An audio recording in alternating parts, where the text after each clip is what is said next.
At 4 in the morning, the thermometer outside Bitter Creek's telegraph office showed 31 degrees below zero.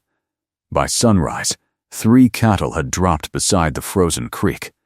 Yet half a mile above the valley floor, Ruth Calder opened her coat inside a cave because she was too warm. The small thermometer hanging beside her bunk read 75 F. Outside, the wind was stripping snow from the Wyoming ridges so hard that fence posts vanished behind moving white. Inside, a kettle gave off a thin ribbon of steam. That difference would soon bring men climbing toward her door. Not to laugh this time, to ask how she had done it. But 5 months earlier, nearly everyone in Bitter Creek had called that same cave a tomb. If you have ever watched winter test a house, you know the smallest mistake can become the biggest one after dark. Ruth was about to learn that lesson long before the killing cold arrived. It began in July of 1884. Ruth was 36, with sun-browned hands, dark hair usually pinned beneath a plain cotton scarf, and a habit of studying broken things before touching them. Her husband, Thomas, had died the previous spring after a wagon overturned on the road south of Lander. What he left behind was not much. A few carpenter's tools, 2 blankets, a mule named Amos, and 27 acres of steep land that nobody in Bitter Creek wanted. There was no house on it, no barn, no proper well, only a limestone ridge rising above a narrow strip of grass. Near the base of that ridge was a dark opening. Ruth first saw it on a hot afternoon when the valley temperature stood above 90. She tied Amos beneath a cottonwood and walked toward the opening with a lantern in one hand. Cold air touched her face before she stepped inside. She stopped. The air outside had been hot enough to sting her skin. The air inside felt like early spring. Ruth raised the lantern. The cave ran nearly 20 feet into the ridge before narrowing. Its ceiling was high enough for her to stand. The floor was dry. Along the rear wall, pale stone showed through packed dirt. She placed her palm against it. Cool, steady. She walked back outside and stood beneath the burning sun. Then, she went inside again. She repeated it 3 times. That evening, she rode into Bitter Creek and bought a used thermometer from the general store. The shopkeeper, Walter Pike, watched her place 12 cents on the counter. "What do you need that for?" "To measure a cave." Walter stopped wrapping her flour. "A cave?" Ruth nodded. Walter looked toward the 2 ranchers beside the stove. One of them gave a short laugh. "You planning to winter with the bears?" Ruth picked up the thermometer. No bears in it. That is not the part I would worry about. She carried her flour outside. By the end of the week, Bitter Creek had a new story. The widow on Calder Ridge was moving underground. Some said the cave would fill with water. Others said the roof would fall. Walter Pike began calling it Calder's Tomb. The name reached Ruth before she had moved a single chair inside. She kept working. Every morning she entered the cave at sunrise and recorded the temperature on a scrap of paper. Outside, 68. Inside, 54. At noon, outside, 89. Inside, 55. Near midnight, outside, 47. Inside, 54. The numbers barely moved. Ruth pinned the paper beside the entrance. On the 8th day, she stopped seeing a hole in the mountain. She began seeing walls she did not have to build. The first problem was water. A shallow stain crossed the ceiling near the entrance, proof that spring runoff had entered before. Ruth climbed the ridge during the next rain. She did not hide beneath a tree. She walked through the downpour carrying Thomas's old shovel. Water came racing down a narrow cut directly toward the cave roof. Ruth crouched and watched it. Then she dug. Not deep. Sideways. She opened a shallow trench across the slope and guided the runoff toward a rocky wash 20 yards east. Within minutes, the stream above the cave changed direction. Ruth stood in the rain until her dress clung to her boots. Then, she went inside. No new water appeared. The next problem was air. The cave held temperature well, but a closed cave could turn wet and foul. Ruth cut a narrow intake near the floor beside the entrance. For the outlet, she found a natural crack farther back and widened it carefully until warm lantern smoke drifted upward through it. A flame placed near the low opening leaned gently inward. Ruth watched it for nearly a minute. Fresh air entered low. Warm air left high. She wrote that down too. By August, she had built a timber wall across the cave mouth. She packed clay and dry grass between 2 layers of boards. Instead of 1 door, she built 2. The first opened from outside into a narrow 6-foot passage. The second opened from that passage into the living room.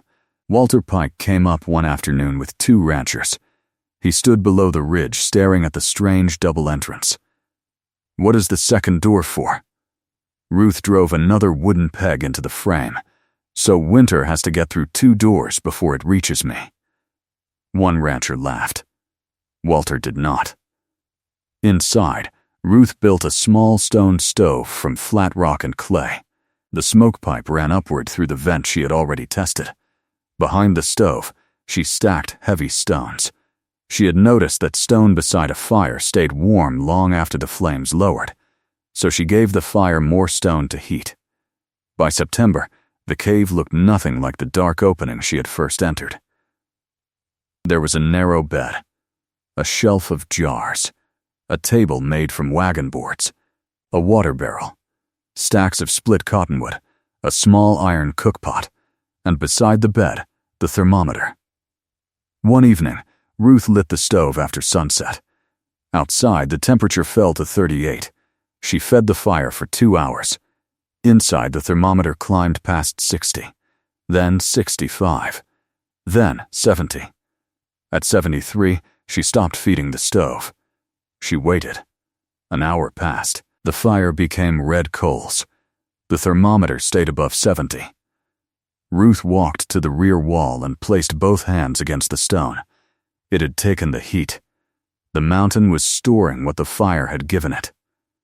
Near midnight, Ruth opened the first door. Cold air filled the entrance passage. She opened the second. Only a thin strip reached the room before she closed it again. She looked at the thermometer. It had dropped 1 degree. Ruth wrote the number down.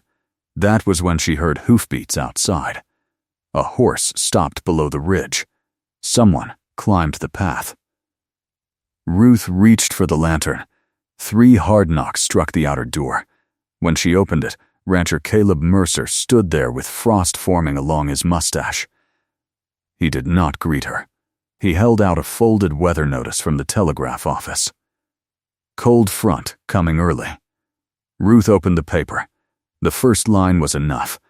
Temperatures expected to fall sharply across western Wyoming. The second line made her look up. Possible early freeze of unusual severity. Caleb glanced past her toward the warm light coming through the second doorway. Then, he looked back toward the valley. Old Henry Boone says he has not seen signs like this since his grandfather's stories. Ruth folded the notice. When? Could start within 3 weeks. Caleb stepped back toward his horse. Then he stopped. Ruth, she waited. If that cave has one weakness you have not found yet, winter will find it for you. He rode down the slope. Ruth remained beneath the doorway with the weather notice in her hand. Behind her, the stone stove clicked softly as it cooled. Above her, unseen in the darkness, the wind shifted north.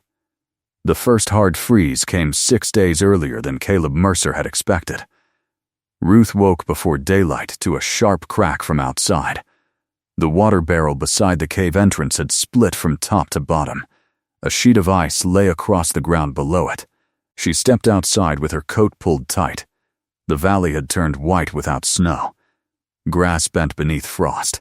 The creek below Calder Ridge had frozen along both banks. Her breath floated in front of her face. Ruth went back through the first door.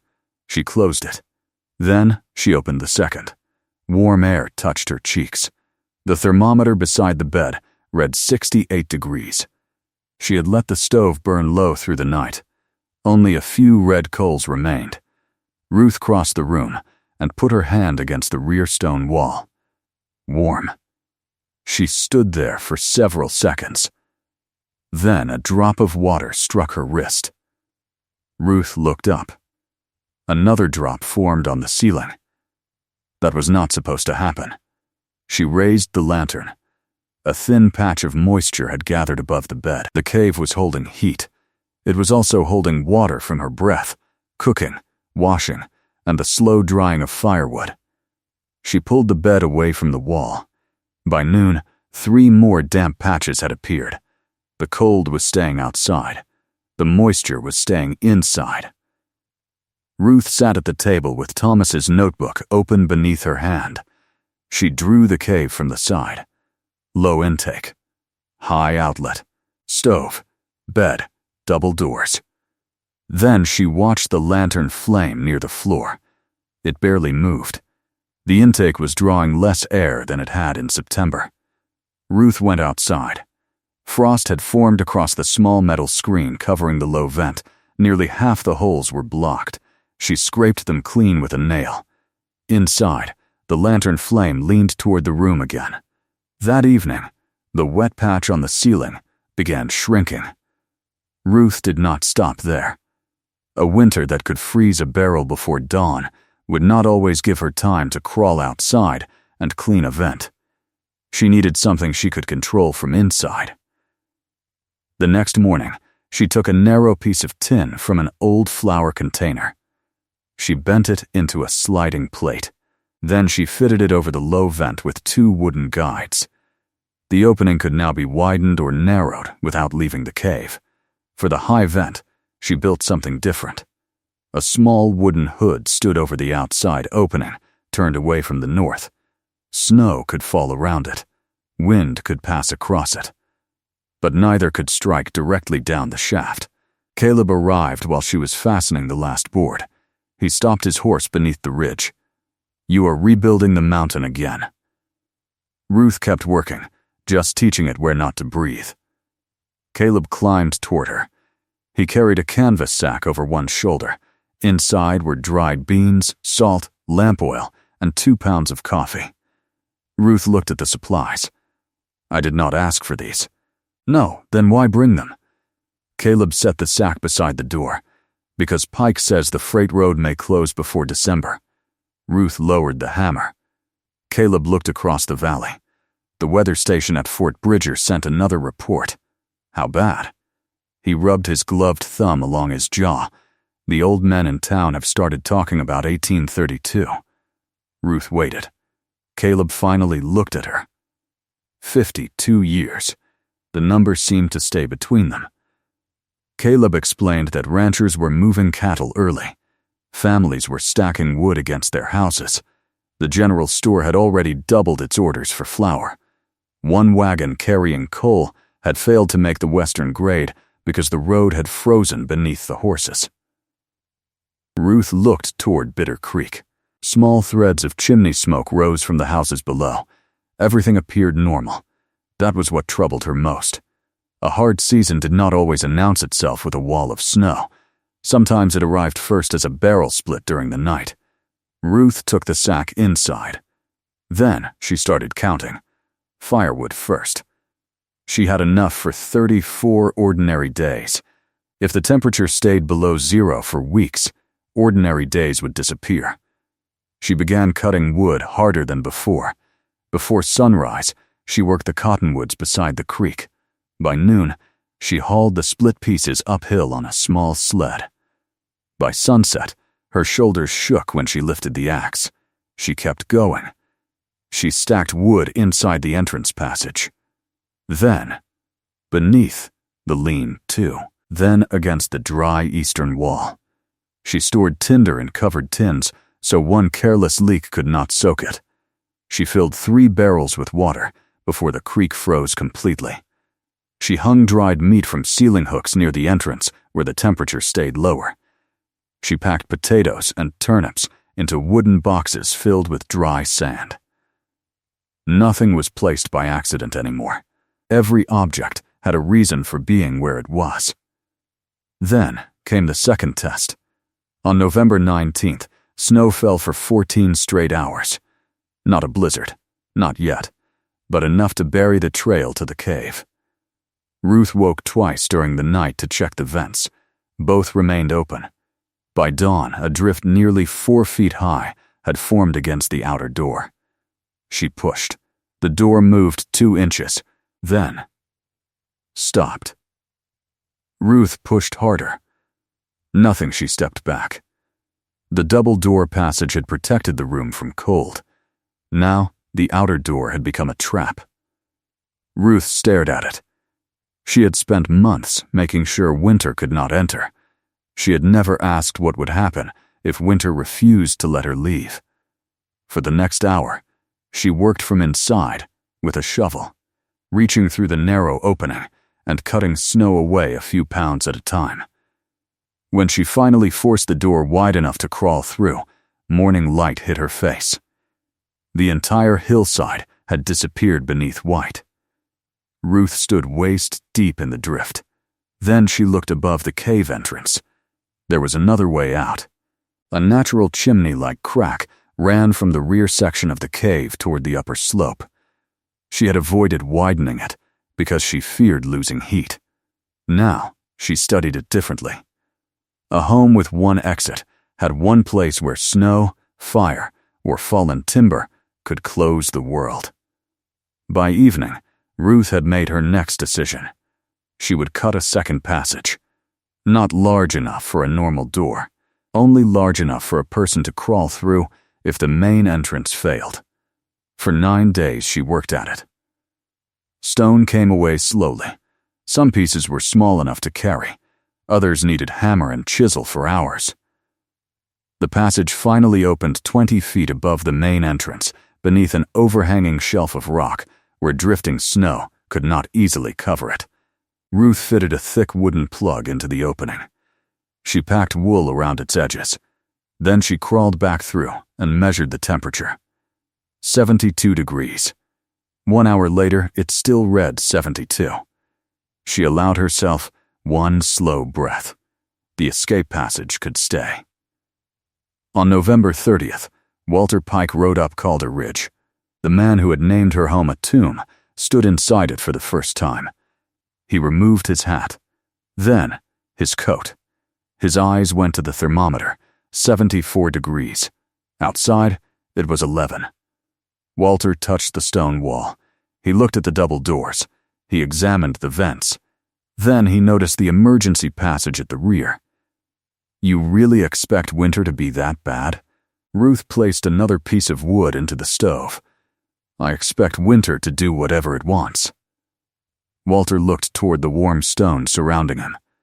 For once, he did not laugh. 3 nights later, Bitter Creek's telegraph office received a warning from the west. The operator read it twice. Then, he ran across the street without putting on his coat. A cold mass was dropping south faster than any report had predicted. By morning, every ranch within 10 miles had received word. Caleb reached Ruth shortly before sunset. His horse was already covered in white frost. He handed her the message. Ruth read the final line beneath the lantern. Extreme cold expected. Livestock exposure likely fatal. The wind had not started yet. The valley below was strangely still. Ruth stepped outside. Far to the north, a gray line had appeared beneath the clouds. It stretched from one side of the horizon to the other. Caleb followed her gaze. That is it.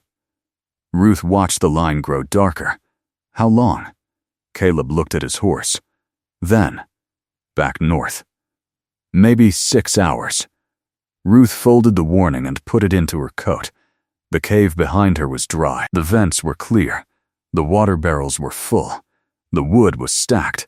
The second exit was finished, and the thermometer inside read 75 degrees. Then the first breath of north wind crossed Calder Ridge. The temperature outside dropped 4 degrees in less than 10 minutes. By midnight, The temperature outside Ruth Calder's cave had fallen to 22 below zero. The wind came hard from the north. Snow did not fall straight. It moved sideways across the ridge in white streams, striking exposed skin like sand. Inside the cave, the thermometer beside Ruth's bed held at 74 degrees. The stove carried only a modest fire. The stone around it had already taken hours of heat and was giving that heat back slowly. Ruth sat at the table, with her coat folded beside her. Every few minutes, she looked toward the low air vent. A strip of cloth tied near the opening moved gently inward. Air was still flowing. That mattered more than the number on the thermometer. A warm room without fresh air could become dangerous before a person understood what was happening. At 1 a.m, Ruth heard something strike the outer door. Then again, a heavy scrape followed. She lifted the lantern. The sound came a third time. Not wind. Something alive. Ruth crossed the warm room, opened the inner door, and entered the cold passage between the two doors. The temperature there was already below freezing. She pulled on her coat.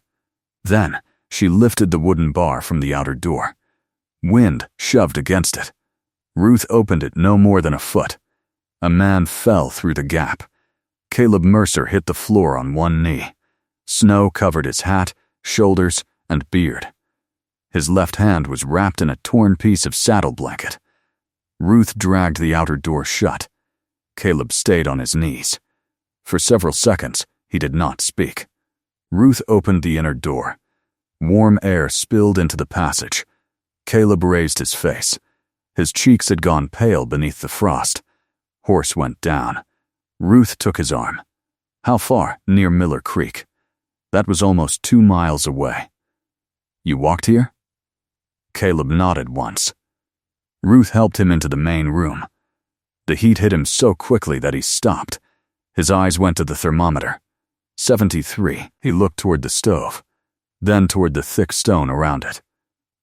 Ruth, sit. He sat. She removed his gloves carefully. 2 fingers on his left hand were white at the tips. Ruth did not rub them.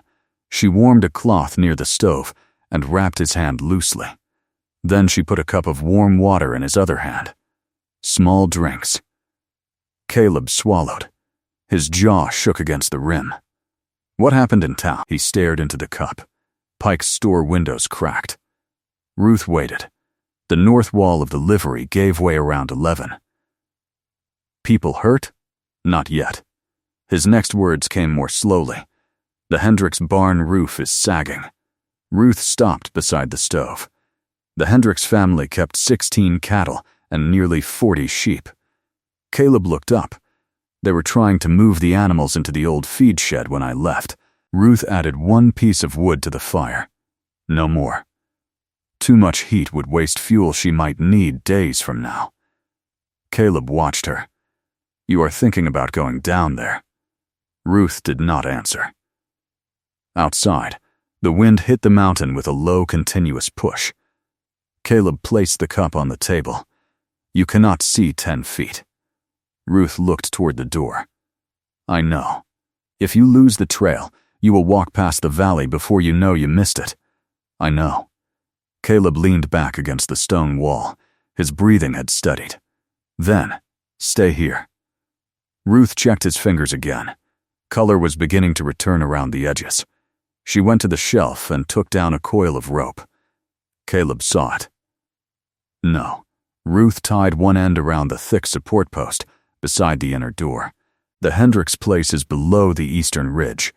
You will not reach it with that. I am not going to their house. Caleb frowned. Ruth took another rope from beneath the bed. I am going as far as the old cattle fence. The fence ran across the slope below her cave. From there, a person could follow the posts east toward the Hendricks property. Caleb stood, his knees nearly folded beneath him. Ruth caught his shoulder. You are staying. His mouth tightened. You expect me to sit here? Yes, she pulled on her gloves. Caleb looked toward the warm room around him. then back at Ruth. "What can you do for them?" Ruth opened a wooden box beside the wall. Inside were 4 small oil lanterns, spare wicks, 2 wool blankets, and a roll of heavy canvas. "I can give them a line to follow uphill." Caleb understood. If the Hendricks house failed, or their stove stopped drawing, the cave might be the closest place in the valley where a family could survive the night. Ruth tied the second rope to the first. Then she tied the free end around her waist. Caleb watched her hands. "Ruth," she looked at him. "If they come up here, you do not have enough room." She looked around the cave. 1 bed, 1 table, a narrow strip of floor, wood stacks, food boxes, water barrels. "No, you do not have enough food either." "No, then what are you planning?" Ruth tightened the knot. "To solve the next problem when it gets here." She opened the inner door. Cold entered the passage. Before opening the outer one, she turned back. "Keep that vent clear." Caleb nodded. "And if the stove starts smoking, open the low intake wider. If the roof crack whistles, check the high outlet." He had learned fast. Ruth pulled the outer door open. The wind seized her coat. She stepped into darkness. The rope tightened behind her. Within 10 feet, the cave disappeared. She could no longer see its door. Only the rope connected her to it. Ruth moved downhill slowly. 1 boot forward, then the other. She used a long wooden pole to find the ground before putting her weight down. Snow reached her knees. In places, her thighs. The lantern lasted less than 5 minutes before the wind killed it. She left it hanging from the rope and continued by touch. The first fence post appeared beneath her glove after nearly 20 minutes. Ruth tied a strip of cloth around it. Then, she attached the second rope. One end remained connected to the cave. The other would follow the fence toward the Hendricks place. She moved east, post by post. The wind struck her left side so hard that she sometimes had to stop and lean against the fence. Her fingers began to stiffen. Ice formed along the edge of her scarf. At the 6th post, she stopped. Something lay in the snow. Ruth crouched, a sheep, still alive. Its legs moved weakly beneath it. She grabbed the wool at its shoulder and pulled it against the fence. Then she heard another sound. Not an animal, a child calling. Thin, farther east. Ruth stood. "Hello." The wind tore the word away. She waited, then heard it again. "Mrs. Calder." Ruth moved faster. 3 fence posts later, a shape appeared through the snow. A boy of about 12 stumbled toward her. It was Samuel Hendricks. His face was wrapped in a scarf. One hand held the fence. The other was bare. Ruth caught him before he fell. "Where is your family?" Samuel pointed behind him. Barn came down. "How many are with you?" "Mama, Papa, Annie." Ruth pulled one of the spare gloves from her coat and forced it onto his bare hand. "Can they walk?" Samuel nodded. "Papa hurt his leg." Ruth took the rope from her waist and placed it in Samuel's gloved hand. "This goes straight to my cave." He stared at her. "Do not let go." Samuel looked uphill. He could see nothing. "Mrs. Calder, where is it?" "Follow the rope." She pushed him gently toward the ridge. "Caleb is inside. Tell him 4 more are coming." Samuel began climbing. Ruth watched until the snow swallowed him. Then, she turned east again. If there is one thing winter strips away quickly, it is the difference between what a person planned to do and what must be done next. Ruth followed the fence. 20 minutes later, she found the Hendricks family huddled beside the remains of their barn. Part of the roof had collapsed. 2 cattle lay beneath broken beams. Mrs. Hendricks held 9-year-old Annie inside her coat. Her husband, Jacob, sat against a wagon wheel with one leg stretched stiff in front of him. When Ruth appeared through the snow, Mrs.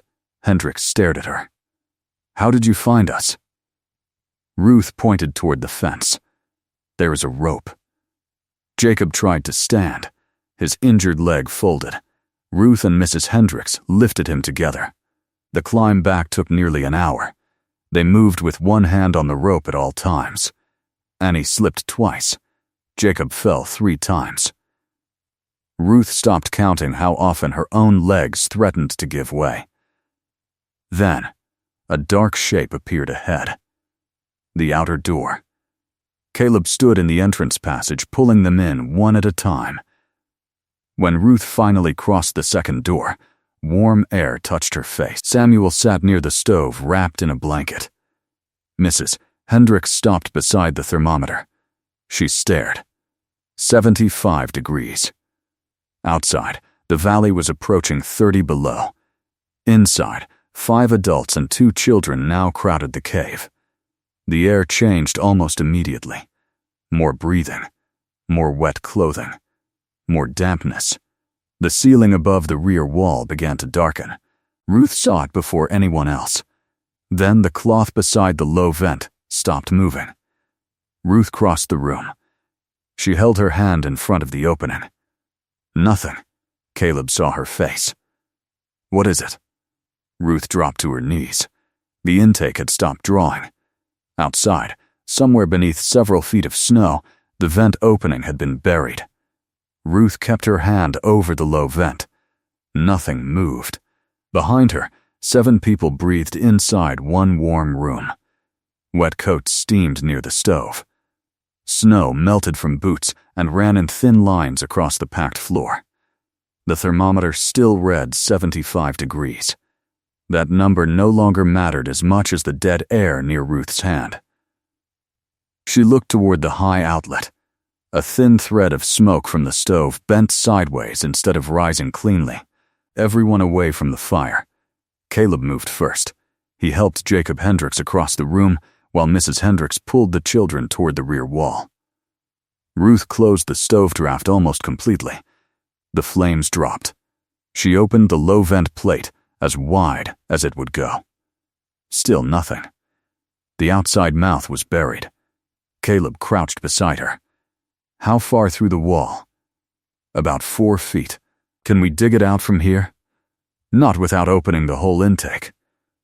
Ruth looked toward the rear of the cave. The emergency passage. Its wooden plug sat above the bed beneath the rock shelf outside. That opening was higher on the slope.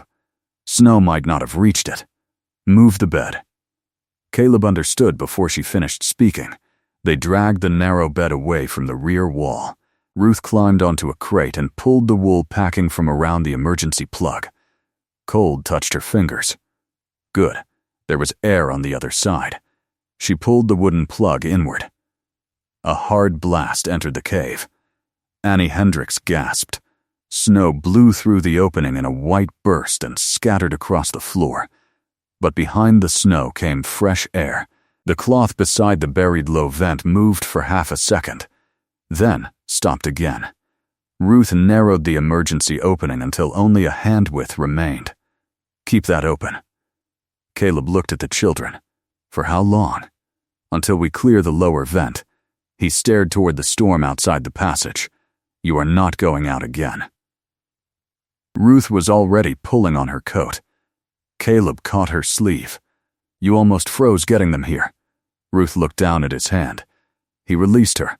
She tied the rope around her waist. The lower vent is on the east wall, 12 feet from the door. I will go. Your fingers are still white. I can use a shovel. You can barely close your hand. Caleb looked at the others. Jacob Hendricks could not stand without help. Mrs. Hendricks held Annie beneath one blanket. Samuel's lips had only just regained their color. Caleb lowered his head. Ruth opened the outer door. The snow had risen another foot. She crawled rather than walked. The rope disappeared behind her almost at once.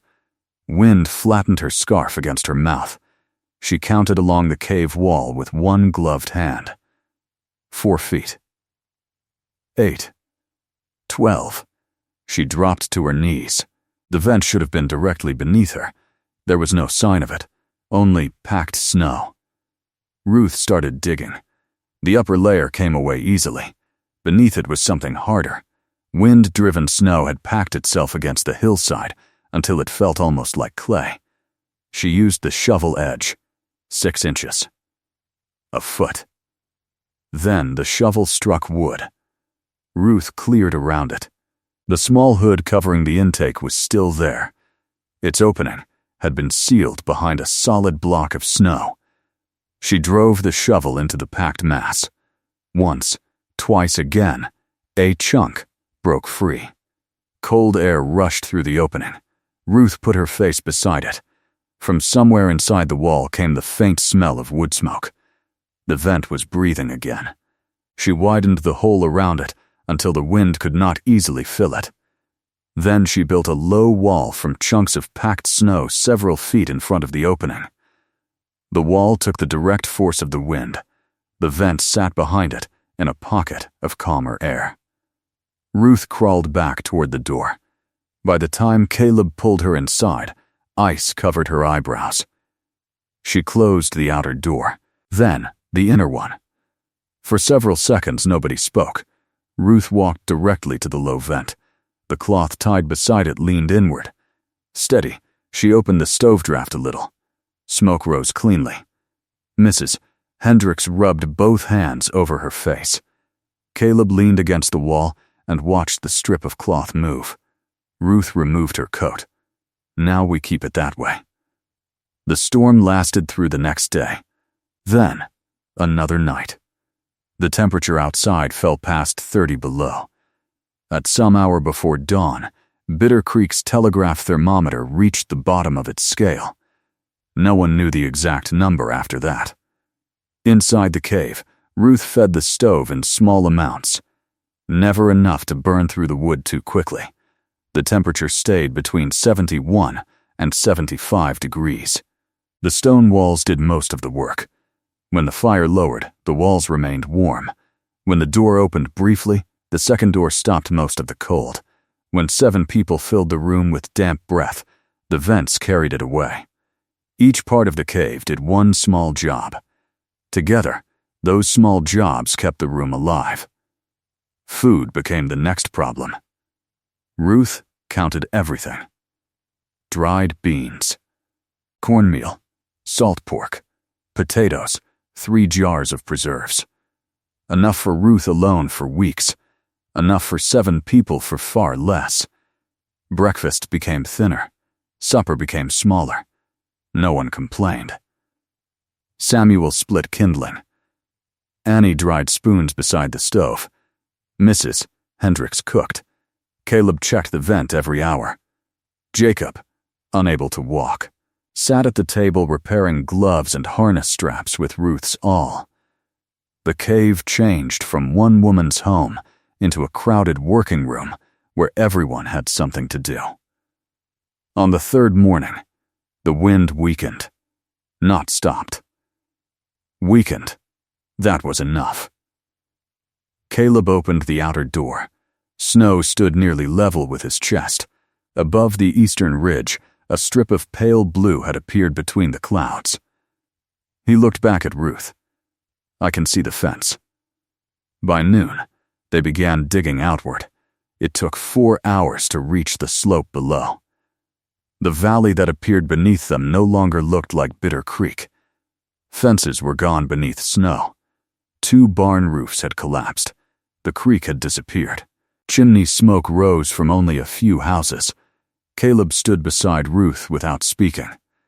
Then they saw movement near the county road. 3 men were coming uphill. One was Walter Pike. Another was Henry Boone. The third pulled a small sled. They reached the cave near sunset. Walter's face was raw from wind. He stepped through the double doors. Warm air surrounded him. He looked at Mrs. Hendricks, at Jacob's wrapped leg, at the children, then at the thermometer. 74 degrees. Walter took off his hat. His eyes remained on the number. We lost 12 cattle behind the store. No one answered. Henry Boone lowered himself onto a crate.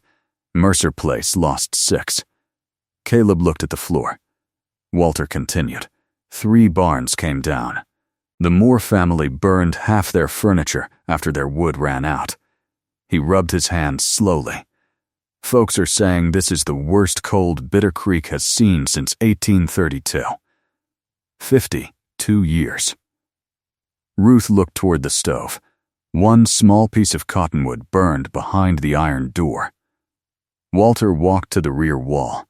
He placed his palm against the stone. He left it there. Months earlier, he had stood inside his store and called the place Calder's tomb. Now he turned toward Ruth. How warm did it get in here during the worst of it? Ruth looked at the thermometer. 75. Walter glanced toward the snow outside. And the coldest? 71. He slowly nodded. Then his eyes moved across the room. The double entrance, the raised bed, the high outlet, the low intake, the stone around the stove, the emergency passage. What part made the difference? Ruth picked up the shovel leaning beside the door. All of it. Walter waited for more. None came. By the end of January, people began climbing Calder Ridge with notebooks, boards, measuring sticks, and questions. Ruth showed them the drainage trench above the roof. She showed them why the entrance faced away from the hardest wind. She showed them the low intake and high outlet. She showed them the stone around the stove. She showed them the double door. Most important, she showed them the emergency opening. Walter Pike came twice. The second time, he brought no jokes. The Hendricks family stayed until Jacob could walk with a stick. On the morning they finally left, Annie stood at the cave entrance in a red wool cap Ruth had sewn from an old sleeve. She looked back at the room. Does it have a name? Ruth glanced toward Walter, who was standing farther down the slope. He lowered his eyes.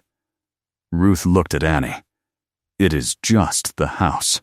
That spring, the sign Walter had once nailed beside his store, reading directions to Calder's tomb, disappeared. Nobody admitted removing it. Years later, travelers passing through Bitter Creek could still see a timber door set into Calder Ridge. Above it ran a shallow drainage cut. Beside it stood the little snow wall Ruth rebuilt every November to protect the air vent. And on the coldest mornings, when smoke rose from the hillside while the valley below sat white and frozen, Ruth's thermometer still hung beside the bed. The glass was scratched. The brass was dark with age. But the red line remained well above 70.